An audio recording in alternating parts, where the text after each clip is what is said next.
dear students, welcome to Abbas Mathematics. இந்த question தரவு பார்த்துக்கோங்க. ஒரு பகடை இருமுறை ஊட்டப்படுகிறது. கூடுதல் நான் 2, 4, 6, 8 இதை ஆரம்பத்தில் எழுத முடியாது. இதாக இருக்குது. ஒரு முகத்தில் 1, 2 முகத்தில் 3, 3 முகத்தில் 5. அதே மாதிரி இங்கிட்டு எல்லாத்தையும் ப்ளஸ் பண்ணணும். +4, 4, 6 இந்த மாதிரி எல்லாம் ஃபில்லப் பண்ணியாச்சு. இந்த வரக்கூடிய நம்பர் 2, 4, 6, 8, 10 இதுதான் இங்கே போட்டிருக்கோம்.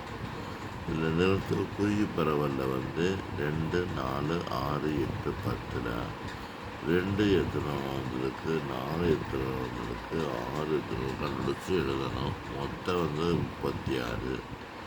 அப்புறம் உங்களுக்கு தெரியும் குமிடேட்டிவ் டிஸ்ட்ரிபியூஷன் ஃபங்க்ஷன்னா முதல் ரீட்டு அப்படியே ப்ளஸ் பண்ணி எழுத வேண்டியது. எழுதியாச்சு 36, 36 1 வரும். அடுத்து நம்ம கண்டுபிடிக்க வேண்டியது 4 to 10 கேட்டிருக்கு. 4 to 10னா 4, 5, 6 4 to 10. ஆமாம், 10 சேர்க்கக்கூடாது.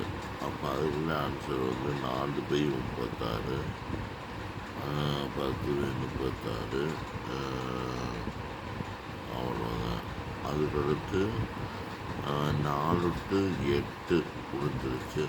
6க்கு மேலே 8, 10, 6, 8, 10 அது இந்த இருக்குது. 6க்கு மேலே உள்ள வேல்யூ நல்லா இருக்கு. கேர்ஃபுல்லாக பார்க்கணும். சிடிஎஃப் எழுதக்கூடாது. இந்த பிஎஃப் ஃபங்க்ஷனை தான் எழுதணும். ப்ராபபிலிட்டி மாஸ் ஃபங்க்ஷனை தான் எழுதணும். இது ஸ்மால் எஃப்ஆர்எஸ், இது கேபிட்டல் எஃப்ஆர்எஸ். அதனால் 6க்கு மேலே உள்ளது 6, 8, 10. அப்போது உங்களுக்கு தெரியும் 10/20 9 31. பார்த்துக்கோங்க எவ்வளோ ஈஸியான சமன்னு பாருங்கள். இந்த பாக்ஸு போடணும். இந்த பாக்ஸு போட்டால் தான் உனக்கு ஃபுல் மார்க் கிடைக்கும். அவ்வளோதான். பாருங்கள் எவ்வளோ ஈஸியாக இருக்கும். பார்த்துக்கோங்க.